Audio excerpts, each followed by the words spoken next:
और फैसल वाडा साहब जो वर्डिंग है बोल रहे हैं कि जी लोग नहीं निकलेंगे, दहशत गर्दी हो सकती है, बम धमाका हो सकता है, ये सिर्फ और सिर्फ अवाम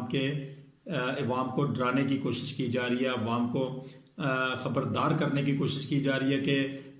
आप लोग अगर बाहर निकले तो आप लोगों के साथ कुछ भी हो सकता है। गवर्नमेंट इस्टेब्लिशमेंट और फैसल वाडा जैसे बहुत से ऐसे सैनिटर्स जो ये बातें करते हुए आपको नजर आते हैं कि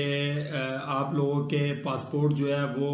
ख़त्म कर दिए जाएंगे, आपके जो आईडी कार्ड्स हैं वो फारग कर दिए जाएंगे ताकि लोग डर जाएं और अपने घरों में बैठ रहें। ये बात याद रखिएगा, ये खान साहब की कॉल है, और अगर एक इंसान जेल से बैठकर ये कॉल दे रहा है तो उस कॉल की कितनी अहमियत होगी कि अवाम अपना सब कुछ छोड़कर अपने घरों से बाहर निकल आएगी, तो उस वक्त आपको सर छुपाने के लिए कोई जगह नहीं मिलेगी। लिहाजा आप लोगों को चाहिए कि ऐसा कुछ भी होने से पहले पहले आप इस चीज का